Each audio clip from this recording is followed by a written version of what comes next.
There is a particular silence that follows a woman who walks away, not in anger or drama, but in certainty. It is not the silence of defeat, but of decision. Before we dive into 6 habits that make a woman who walks away magnetic, make sure to subscribe for more videos like this. The world often mistakes this kind of exit as weakness, as though departure means failure, as though the woman who leaves does so because she could not handle what was asked of her. But that is the misunderstanding society has always carried about women who refuse to perform their own erasure. The woman who walks away is not escaping, she is choosing. And in that choice, she reveals the power most people only pretend to understand. This is not a woman running from connection, love, or truth. This is a woman who has realized the room she was in could no longer hold the size of her soul. She leaves not to punish, but to protect what is sacred within her. Because walking away is not an act of rebellion, it is an act of reverence. Society is uncomfortable with a woman who chooses herself. From childhood, women are taught to endure, to compromise, to smooth over, to sit quietly while discomfort builds and boundaries blur. Endurance is paraded as virtue, even when it costs a woman her voice. So when a woman chooses her own voice over validation, her own path over approval, her own healing over history, it unsettles the world around her. People begin to question their own stuckness, their own silent compliance, their own lack of movement. And that is why the woman who walks away is not just magnetic, she is confronting. She reminds others that staying is a choice, not a badge of honor. She reminds them that love without self-respect is not love, it is performance. And perhaps most dangerously, she shows that a woman does not have to be rescued, she can rescue herself. There is nothing more terrifying to a system built on control than a woman who does not beg to be kept. Her exit becomes a rupture, a mirror, a moment that others remember long after she is gone, not because she made a scene, but because her absence changed the temperature of the room. That is the quiet power of a self-possessed woman. She understands that walking away is not about abandoning others, it is about returning to herself. It is not reactionary, it is revolutionary. She does not leave to be chased, she does not speak to be heard. She simply honors the truth of her body, the boundaries of her soul, the knowing in her bones. And in doing so, she becomes unforgettable. Not because she needed to be, but because wholeness has a gravitational pull. You cannot fake it, you cannot bottle it, you cannot replicate it in a woman who does not know who she is. That is why the magnetic woman who walks away leaves behind more than memories. She leaves behind questions. Who was she really? How did we lose her? Did we ever truly see her at all? And by the time the answers come, she is already somewhere else, rooted, radiant, and untouchable, because she never needed the room to prove anything, she only needed the courage to leave it. Carl Jung believed that individuation was not a goal, but a process, a sacred unfolding where the conscious self slowly integrates with the unconscious, allowing a person to become whole. It is not about becoming someone new, but about remembering who you were before the world told you who to be. And for the woman who walks away, this journey is not rebellion, it is return. She does not leave to punish or to prove. She leaves because the masks required to stay have grown too heavy, too sharp, too dishonest to keep wearing. In walking away, she is not abandoning people, she is abandoning patterns. The roles she once inhabited, caretaker, peacekeeper, forgiver without limits, no longer feel like home. So she chooses the wilderness of authenticity over the familiarity of performance. She steps into the unknown, not because it is easier, but because it is real. That is the heartbeat of individuation. It is not loud or theatrical. It is not something you post about or parade. It is quiet, personal, sacred. It is the late-night moment when she admits the truth to herself. It is the morning she packs her things, not in a storm of emotion, but in calm clarity. It is the dinner she declines, the silence she keeps, the email she never sends. Jung said that individuation demands confrontation with the shadow, the dark and unseen parts of the self that have been exiled to maintain belonging, and the woman who walks away has met her shadow. She has seen her tendency to overfunction, to rescue, to betray her own limits for the illusion of love. She has felt the ache of her people-pleasing, the exhaustion of her emotional labor, the rage beneath her niceness. But instead of denying these parts, she brings them into the light. She listens to them, she learns from them. She lets them lead her out of places where she was only ever half alive. That is the radical act of wholeness. To no longer split yourself in order to be palatable. To no longer shrink in rooms that demand your silence as proof of your goodness. And that is why she walks.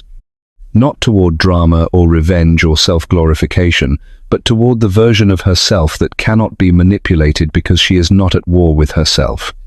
This kind of woman terrifies people who are still performing.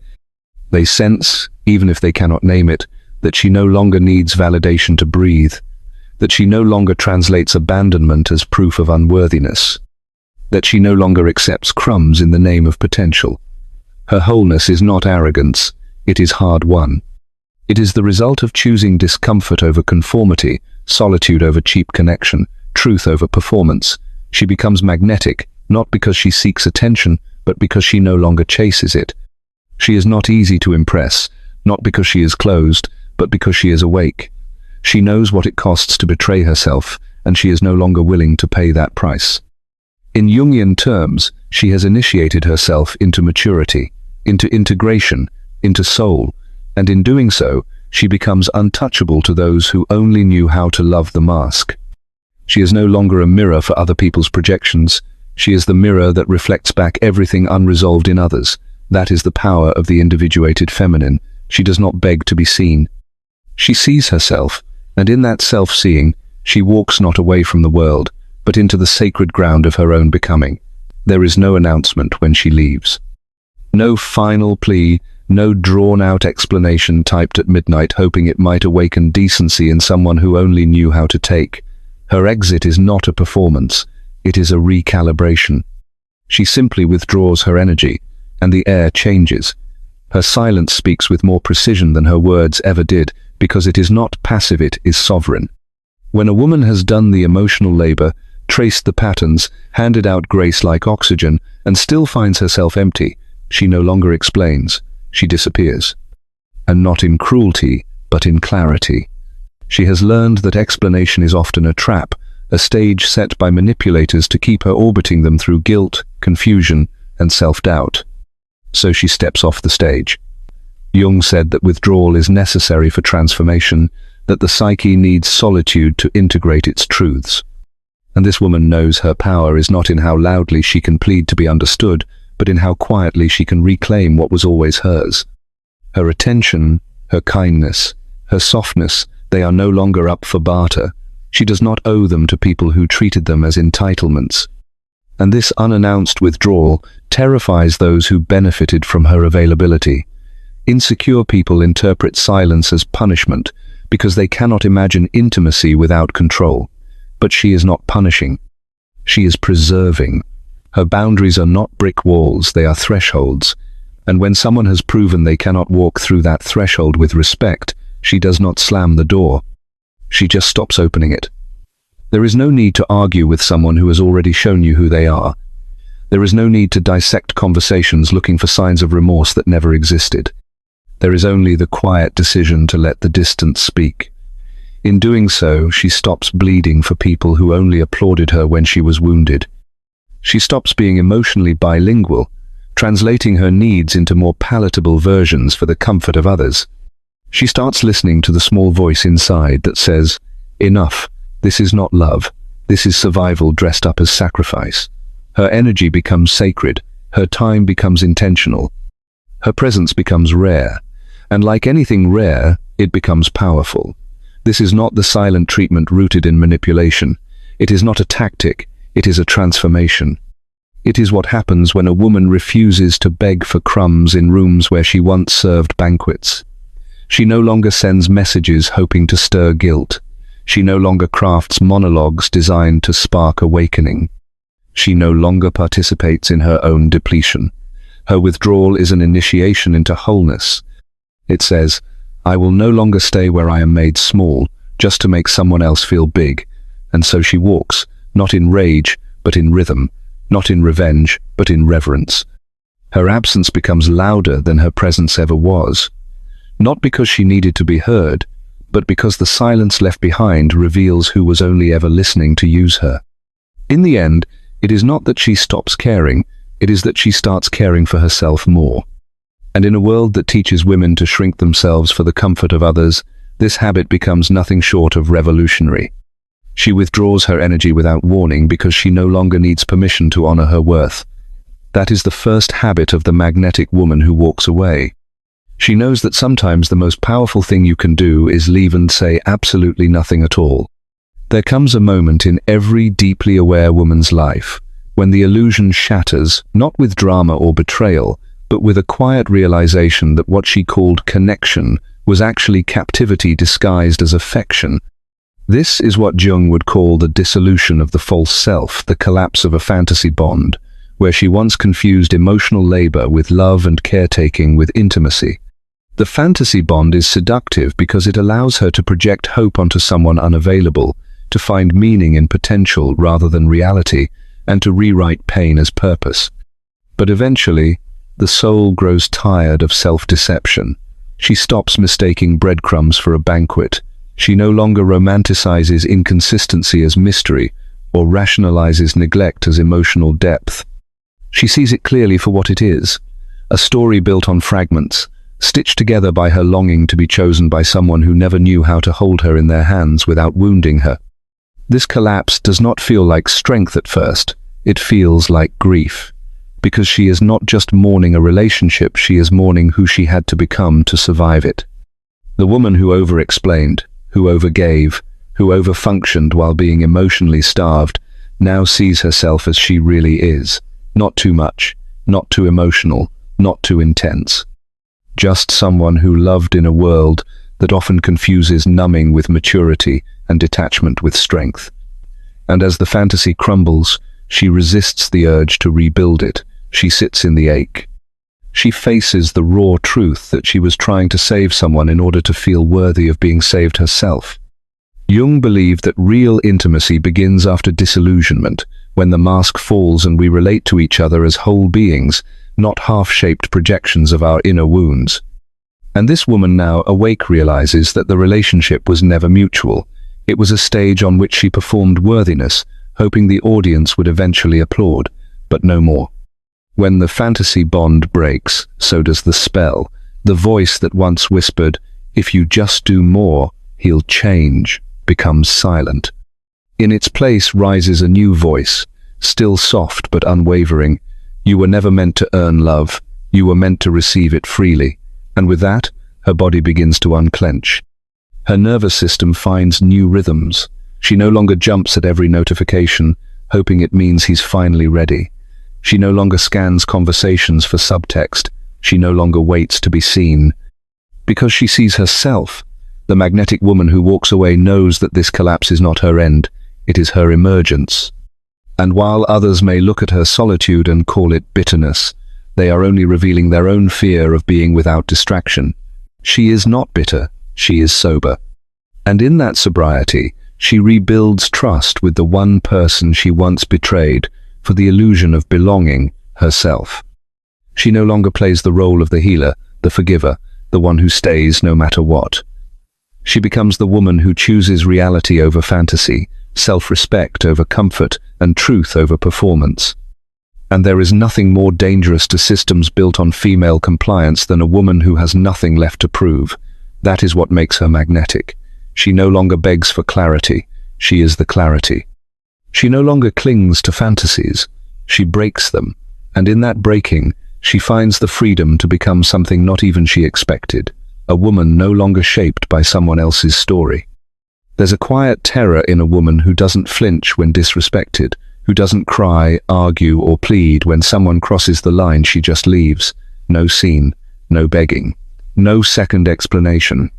Just the soft click of a door closing behind her and the deafening silence that follows. This is the woman who has alchemized her pain into principle.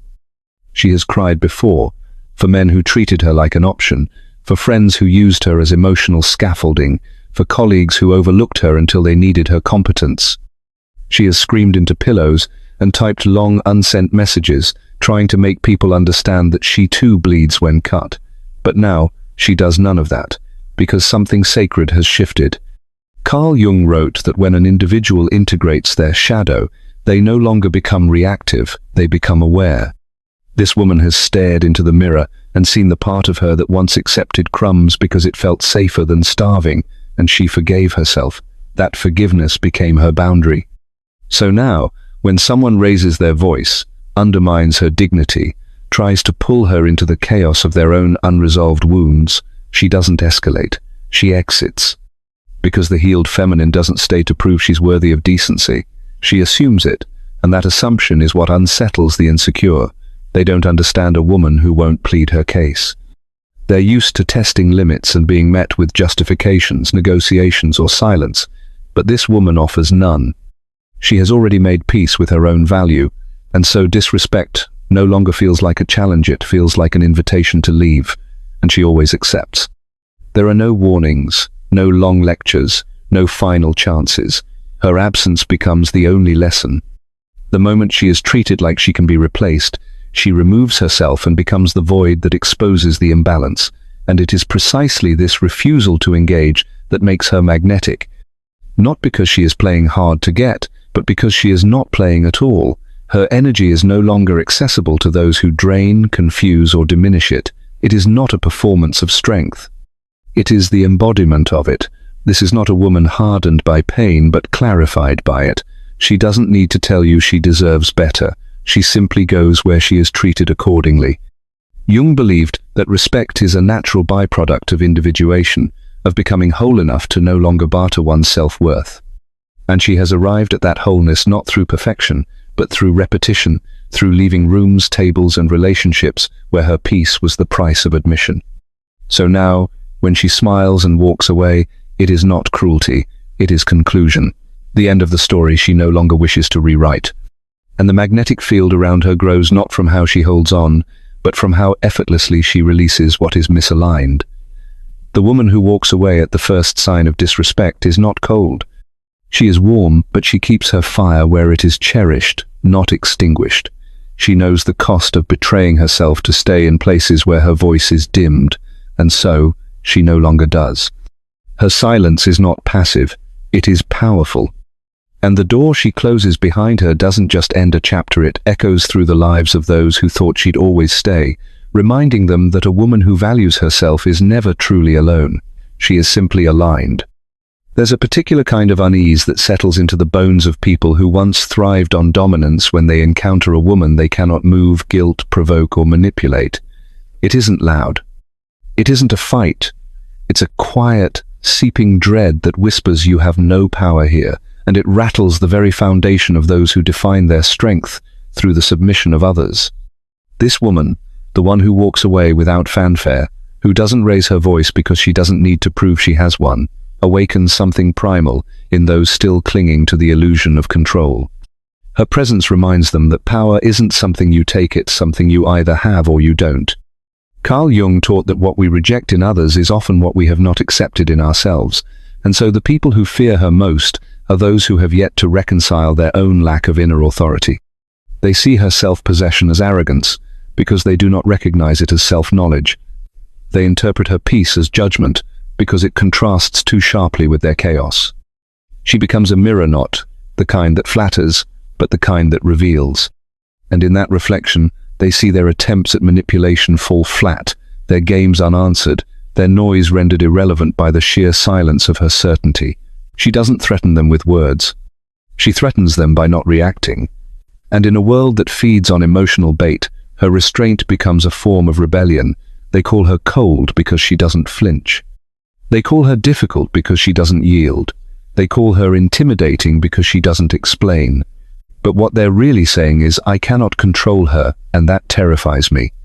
Because once a woman realizes she is the one holding the key, the door, and the decision, she stops performing to be chosen. She begins choosing. And people who once counted on her compliance begin to spiral. They try harder to provoke her.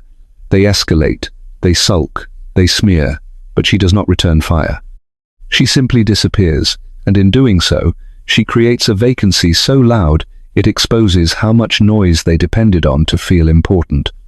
She is unforgettable, not because she demands attention, but because she denies it to those who once weaponized it.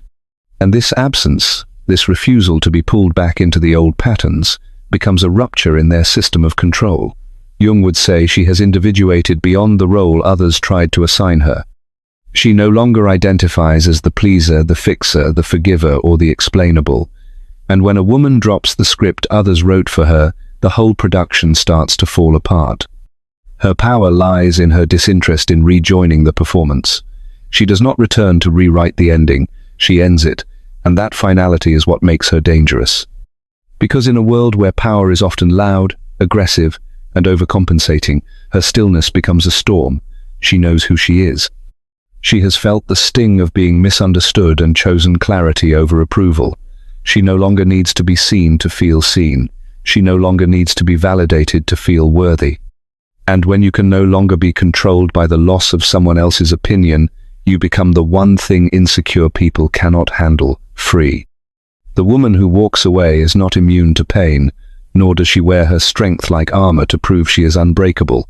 She breaks, she bleeds, she mourns. But she does it quietly, without spectacle, and without broadcasting her wounds for validation. In a world that often confuses visibility with truth, she chooses to heal in the unseen spaces, not because she is ashamed of her grief, but because she understands that sacred things grow in silence. Carl Jung once said that there is no coming to consciousness without pain, and she does not flinch from that truth. She lets the sorrow wash over her like tides over stone, not resisting the ache but allowing it to carve deeper chambers within her for wisdom to reside. Her heartbreak is not a performance, it is a process. And in those quiet hours when no one is watching, when the texts stop and the house stills and the weight of solitude presses in like a second skin, she listens. She listens not to the echo of loss but to the voice within her that grows louder when everything else falls away. That voice reminds her who she was before she was reduced, before she was lied to, before she gave away pieces of herself in the name of connection. And so, her healing is not something she posts about. It is not a brand, it is a reclamation. She doesn't return to prove she has moved on. She doesn't seek applause for her resilience. She simply reappears with a clarity that needs no explanation. The same people who once mistook her silence for weakness begin to realize it was the forge where she became fire. Her eyes change, her posture shifts, her energy no longer pleads, it commands. Because when you have sat in the ashes of what tried to destroy you and found yourself still breathing, you begin to walk differently. You begin to speak with the authority of someone who has died and come back wiser. And that transformation, though invisible to most, radiates through her in ways that cannot be faked. She is no longer the woman who needs closure because she has given it to herself. She no longer waits for apologies because she has witnessed her own worth. And when people try to return, drawn by the light they once tried to dim, they find a woman who no longer fits into the container they had prepared for her. She has outgrown the story. She has rewritten the ending. And that quiet power is what makes her magnetic, not because she is untouched by pain, but because she has allowed it to shape her without defining her. She is dangerous not in spite of her softness, but because she has walked through hell and emerged with her tenderness intact. She knows the difference between silence that hides and silence that heals. Hers is the latter, and it becomes a sanctuary for those who understand that real power does not scream. It returns when it is ready, with nothing to prove and everything to offer. In a world obsessed with performance, she becomes unforgettable by doing the one thing most fear, disappearing long enough to find herself, and then returning with a self no one can touch. There comes a moment in every self-aware woman's life when she sees it. Clearly the weight she's been handed was never hers to carry. The guilt that seeped into her ribs like slow poison, the shame that curled around her voice until it trembled, the fear that was spoken to her in raised voices or stone-cold silence, none of it originated within her. It was passed down, handed off, projected like an unwanted burden by those too afraid to face the darker corners of their own psyche. Carl Jung called it the shadow, the part of the unconscious mind that holds what we refuse to acknowledge in ourselves. And the woman who walks away becomes dangerous the moment she says no to becoming someone else's emotional landfill. She sees their anger for what it is, a mirror turned outward. She feels their discomfort not as her fault, but as their failure to own what they've disowned. And so, She lays down the invisible bags she used to carry, the ones labeled too much, too emotional, too ambitious, too sensitive, and she leaves them at the feet of those who packed them. It isn't cruelty, it's clarity. Because once a woman understands the mechanics of projection, she stops internalizing the pain of others as a reflection of her own worth. She no longer bends herself into apology when someone else is triggered. She does not explain her light to people committed to staying in the dark. And when someone tries to shame her into silence, she recognizes it as their fear masquerading as morality. Her refusal to carry the shadow becomes an act of sacred rebellion. It disrupts systems built on silence. It unnerves manipulators who depend on confusion. It terrifies those who need her to doubt herself in order to feel secure in their illusions. But she does not absorb anymore, she reflects. And in doing so, she forces others to confront what they would rather deny. Jung believed that confronting the shadow was the path to wholeness. The woman who walks away understands this, which is why she doesn't take it personally when others recoil. She knows her presence reveals their work. She knows their rage is often just grief with no name. And instead of shrinking to make others comfortable, she stands still and lets the discomfort do what it must, not out of malice, but out of reverence for truth. She is not interested in becoming someone else's scapegoat. She no longer auditions for love. She does not contort herself to be understood by people who refuse to understand themselves. And that kind of sovereignty, that refusal to be manipulated into carrying emotional debts she did not incur, makes her magnetic in a way that cannot be replicated. It is not about being liked. It is about being real. She has chosen the harder path, the lonelier path, but also the truest one. The woman who does not carry what is not hers becomes a living boundary, not made of walls but of deep self-respect. And that self-respect is what draws others toward her, not to control her, not to fix her, but to witness her. Because in a world where projection is the norm, a woman who refuses to carry the shadow becomes a revelation. There is something untouchably powerful about a woman who would rather hear the hum of her own breath in silence than the hollow echo of empty promises from someone who only shows up halfway. She is the woman who no longer waits by the phone, no longer checks her worth in the reflection of someone else's inconsistent attention, no longer bargains her peace for company that costs her wholeness. She knows what it is to shrink beside someone who makes her feel invisible while claiming to love her. She has endured the slow drip of neglect packaged as normalcy, the way affection can be rationed like breadcrumbs, the way some people offer just enough to keep her tethered, but never enough to let her bloom. But not anymore. The woman who walks away and chooses solitude over scraps is not lonely, she is alive. She is anchored in her own presence. She eats dinner by candlelight alone, not because no one invited her, but because she now sees herself as someone worth setting a table for. She walks through the world with a quiet steadiness, not because she doesn't crave connection, but because she refuses to confuse attention with affection. She has seen the cost of staying too long where she was only partially wanted, and she has decided she will never again mortgage her soul for temporary warmth. Her solitude is not a holding pattern, it is a homecoming. It is not the absence of intimacy, it is the presence of integrity, and it terrifies those who used to keep her around by dangling hope like bait, because they know now she cannot be baited, she cannot be guilted. She cannot be lured back by crumbs when she has tasted the feast of her own becoming. This woman would rather be alone with her books, her music, her morning walks, her laughter echoing through a quiet apartment, than contorted in someone else's narrative where she is required to forget herself in order to be loved. She understands that a half-loved woman becomes a half-lived woman, and she refuses to live that way. Her solitude is not silence, it is a sanctuary, and because she no longer fears her own company, others begin to crave hers. Not because she is performing, not because she is seeking, but because she is complete. She becomes magnetic precisely because she no longer tries to be. There is nothing more disarming than a woman who does not need you to stay, nothing more alluring than a woman who has learned how to hold herself. People feel it when they enter her space. That calm, that lack of hunger, that absence of desperation. It isn't arrogance, it is alignment. She knows her value. She knows the energy of love that does not ask her to dim. And until that energy shows up fully, She remains seated at her own table, fully fed by her own clarity. She is not against partnership, she is against dilution.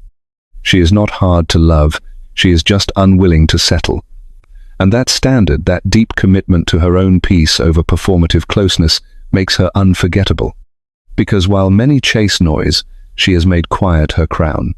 She walks into a room and the air shifts not because she demands it, but because she carries herself with a peace that is neither loud nor seeking, a presence rooted so deeply in self-respect that even those who pretend not to notice feel it in their chest.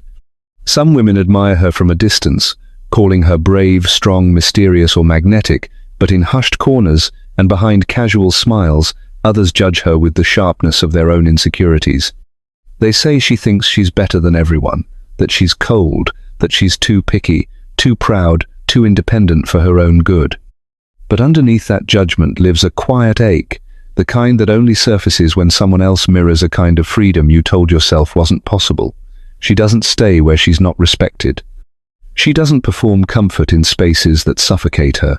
She doesn't stay in marriages, jobs, friendships, or dynamics that drain the color from her voice. She leaves.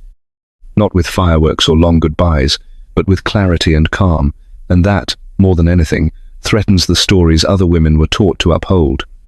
Because many were raised to believe that staying, enduring, tolerating, sacrificing was the highest form of love.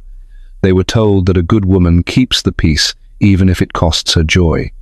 So when they see her walking away from the very things they feel trapped inside, something primal is triggered. It isn't hatred, it's a kind of grief masked as disdain.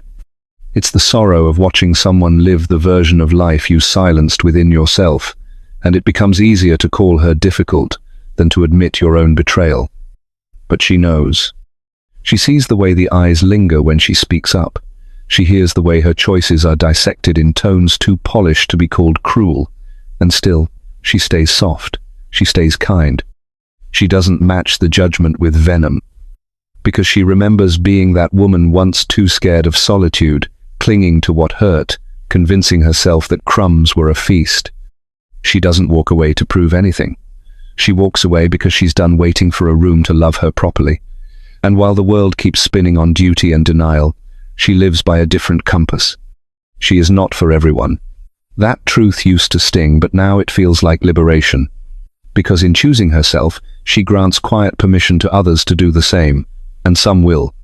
They'll watch her, study her, resent her for waking something up inside them. And then one day they'll rise, they'll stop apologizing for their standards. They'll leave the rooms where their laughter has turned into silence. And they'll remember her not as someone who judged, but as someone who simply lived in full color. She doesn't need to convert anyone. Her life speaks for itself, and it whispers something most aren't ready to hear, that you can leave and still be whole.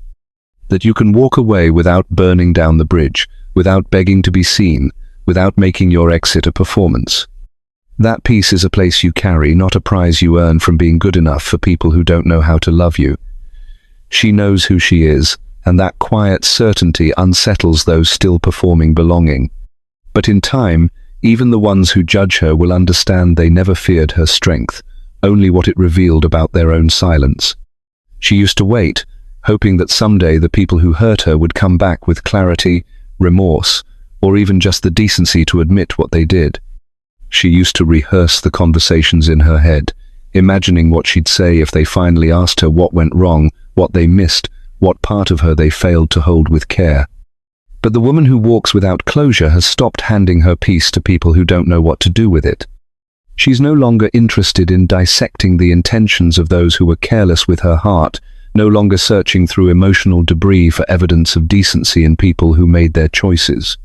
She knows now that waiting for someone to explain why they broke her is its own kind of slow death.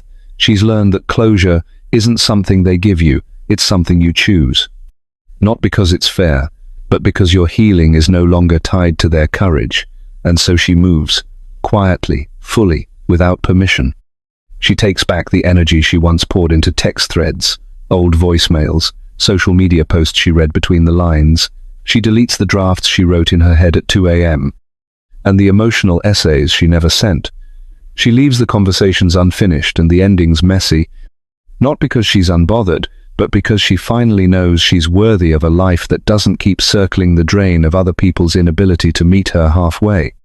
And that decision makes her powerful in a way that terrifies those who counted on her waiting forever. Because when a woman decides to stop needing an apology in order to move forward, she becomes impossible to manipulate. You can't guilt her into returning. You can't bait her with breadcrumbs or half-hearted excuses. You can't dangle what-ifs like keys in front of someone who has already unlocked herself. She doesn't need your version of the story to rewrite her own. She doesn't care if you call her unforgiving or cold. She knows who she is, and that truth is a shelter that cannot be taken from her. Even when she still aches, she chooses herself. Even when the silence hurts, she doesn't fill it with fantasy. She lets it stretch and settle until the absence becomes a kind of clarity. She does not chase people who run from responsibility. She does not orbit people who thrive on confusion, and in doing so, she becomes a mirror to those who cannot yet face their own reflection. They will call her ruthless, heartless, detached, but what they really mean is that they cannot reach her anymore. She no longer flinches when the past whispers her name. She no longer opens doors just because someone knocks with nostalgia. Her love is no longer up for negotiation, and neither is her peace. And the ones who once thought they could ghost her and return to open arms will find instead a woman who has rewritten her story without them. A woman who didn't need to burn bridges because she learned to build better roads. A woman who doesn't need closure because she chose conclusion. Her absence is not a punishment, it's a boundary. Her silence is not passive, it's sacred. And when she walks, she does not look back, because everything worth taking with her is already within her. There is a certain stillness in the woman who no longer seeks to be completed by anything outside of herself, a magnetic quiet that unnerves those who expect hunger in a woman's eyes. According to Carl Jung, the anima represents the feminine aspect of the psyche, and in a fully integrated woman, that anima is no longer fragmented or distorted to appease others or to perform what is palatable. She is not reaching outward in search of a rescuer, nor is she erecting walls to prove she doesn't need love. Instead, she is anchored duttily, deeply in the knowing that she is already whole. That balance between her softness and strength, her sensitivity and discernment, makes her profoundly difficult to control or define. She does not present her heart like an unanswered question, nor does she dangle her affections as bait. She walks through the world with a kind of energy that does not beg to be seen but commands presence nonetheless. Her femininity is not curated through filters or performed in fragile ways. It is lived, it is embodied. It is shaped through years of holding herself through every disappointment, through the nights she gave more than she received, and through the quiet mornings where she remembered her worth without needing anyone else to confirm it. She is warm without being needy, generous without being emptied, loving without being lost in the giving. And this terrifies people who have built their power on the assumption that a woman must be lacking something they can offer. She is not cold, but she does not cling. She is not guarded, but she does not hand over access just because someone wants it. Her inner world is not a vacancy to be filled, but a home she has built brick by brick, boundary by boundary. The magnetic pull of such a woman does not lie in how much attention she attracts, but in how little of herself she gives away to prove she's worthy. She is not desperate to be chosen because she has already chosen herself. And in Jungian terms, that means she has stopped projecting her unintegrated feminine onto others. She no longer waits for a man to father her inner child. She no longer mistakes intensity for intimacy. She no longer feeds on drama because peace feels unfamiliar. Her anima is not an echo of abandonment or a mirror of societal conditioning. It is the fully bloomed self, neither passive nor performative, but present. So when she walks into a room, people feel it, not because she demands attention, but because she does not need it. Her groundedness is magnetic. Her silence carries weight. And when someone attempts to reduce her, label her, or control her, they are met not with fire, but with a stillness they cannot shake. That stillness is the mark of a woman who has stopped being a reflection of someone else's desire and has become instead a reflection of her own inner truth. She has become a woman who walks through the world complete, who partners by choice, not by need, who listens more than she explains, and who no longer sees solitude as punishment. In the mirror of her self-possession, others are forced to see the fragments they have not yet faced, and some will admire her. Some will resent her, but no one will forget her. She moves through the world without rehearsing her impact, without calculating how she'll be remembered or obsessing over who will miss her once she's gone. She is not caught in the performance of permanence, not fueled by the hunger to prove she mattered to people who never saw her clearly to begin with. She does not try to be unforgettable because she is too focused on being fully present. There is no trace of desperation in her step, no echo of forced significance in her choices. She is not posting for applause or crafting moments to archive later. What makes her magnetic is the very fact that she is not performing magnetism. There is no theatrical exit, no long-winded goodbye meant to haunt or guilt. When she walks away, it is quiet, clean, and complete, yet somehow that absence echoes louder than any scream. In a world obsessed with being seen, her ability to simply exist honestly, privately, and with unwavering truth makes her unforgettable. She does not linger in rooms trying to be liked. She does not rehearse her next line while someone else is still speaking. She listens, lives, and leaves without a trace of drama. And ironically, that restraint stays with people. It unsettles them, especially those who are used to extracting value from women who beg to be chosen. She is not afraid of being forgotten because she does not need to be remembered to feel real. Her identity is not constructed through other people's opinions, and her worth is not tethered to someone else's memory. That is why people remember her. Not because she carved her name into their world, but because her presence carved silence into their assumptions. She does not fight to prove she mattered. She does not argue her side to be understood. She does not perform grief, anger, or forgiveness to manipulate emotion. She simply lives in alignment with who she is, and that kind of self-possession is rare. It burns itself into memory without trying. When she walks away, people often find themselves haunted not by her absence, but by their inability to ever truly touch her essence. She was never fully theirs. Not even when she gave her time, her attention, her care, because everything she offered came from choice, not need, and that distinction makes all the difference. There is no one like her because most people do not live with that level of inner coherence. Most people bend, twist, and perform just to feel visible. But she learned long ago that trying to be remembered is often the fastest way to be erased, so she stopped. She stopped trying to matter, and instead chose to matter to herself. She stopped curating an identity that would be palatable, and instead allowed her truth to stand unpolished. She stopped reaching for closure, and instead became the closure others didn't know they needed. And in doing so, she became the kind of woman who lingers in dreams, in regrets, in lessons that arrive too late. Not because she forced her way into memory, but because the way she walked away taught people something about themselves. Her boundaries became mirrors, her silence became questions, her restraint became a haunting. She is unforgettable, not because she demands to be, but because she doesn't. And in a world that shouts, performs, and clings for attention, that quiet self-possession is the loudest thing of all. She was never the tragedy they whispered about. Not the sad ending in someone else's story, not the ghost that needed closure or the girl who never healed. She was a mirror, not a mistake. And when she walked away, she didn't leave a wound, she left a reflection. One that grew sharper with time, more unbearable with silence, until her absence screamed truths people were never ready to hear.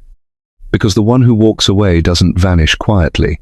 She becomes the echo of everything someone failed to cherish, the outline of every blind spot they refused to see.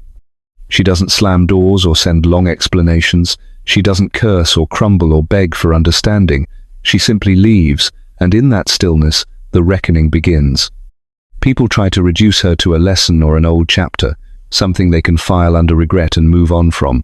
But the truth is, she becomes a mirror that time polishes, not erases. Every time they reach for something shallow, they remember her depth. Every time they try to manipulate someone else, they remember how her boundary didn't budge.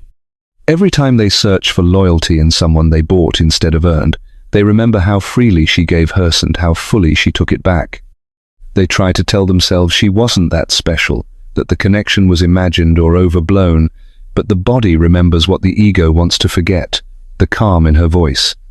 The way she didn't flinch when challenged, the grace with which she said goodbye.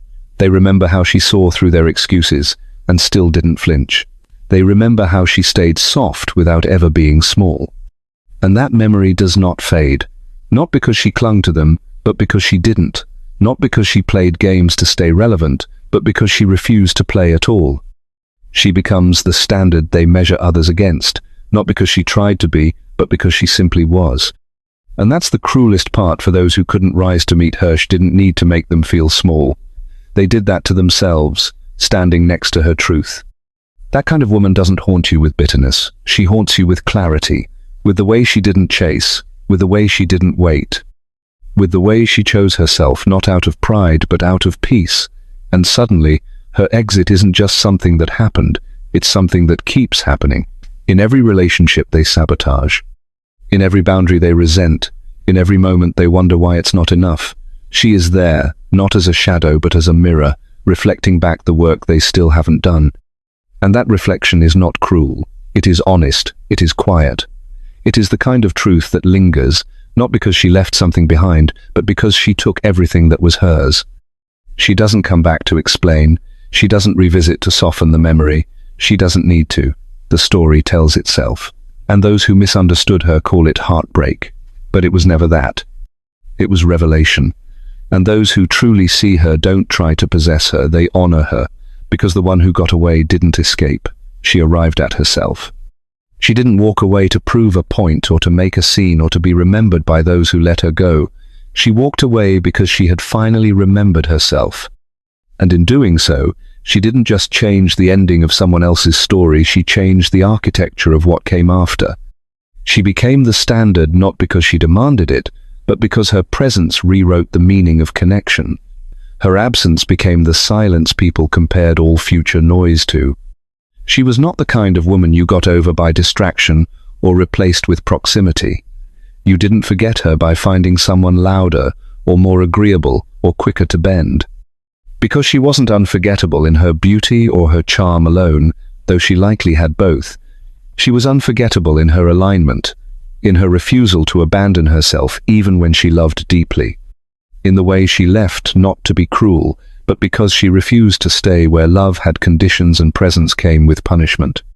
And those who met her after she walked away never really stood a chance at meeting her halfway, unless they had already done the work to meet themselves fully. That's what made her magnetic. She didn't search for validation or lean on theatrics to be seen. She saw herself, held herself, and lived in a rhythm that was so deeply rooted in her own truth that anyone out of sync with their own couldn't hold her for long. She didn't need to shout or explain. Her boundaries were quiet, but absolute. Her standards weren't negotiable, but they were also never weaponized. She simply didn't shrink. And that kind of woman makes you examine the places where you still do. She doesn't haunt in bitterness. She haunts in wholeness, in the way she carried herself, in the way she didn't try to be anyone else, not even for love. She becomes the question people silently ask when they sense something is missing. Why doesn't this feel like her? Why doesn't this feel like truth? She becomes the reference point, the echo, the quiet measure by which all future closeness is felt or fails. Not because she asked to be idolized, but because she couldn't be duplicated. She becomes the reason someone finally goes to therapy, finally faces the parts of themselves they spent years hiding behind charm, control, or passive apologies. And no, she's not coming back to see the growth. That was never her role. She was not the reward or the final test. She was the mirror, the threshold, the last place where someone's excuses were believed. And once she's gone, the game doesn't reset. The air is different. The expectation is higher. Because once you've been seen by a woman who knows her worth, you either rise to that vision or spend your life searching for echoes of it. That is the legacy of the woman who walks away. Not a monument to heartbreak, but a recalibration of value. She isn't the one who slipped through your fingers. She is the one who taught you to use your hands differently. And for those who meet her kind again, they know instantly what's at stake. They know not to fumble. They know not to fake it, because this kind of woman is not waiting to be chosen. She is already claimed by herself, and from that place, she draws the world in without ever chasing a thing.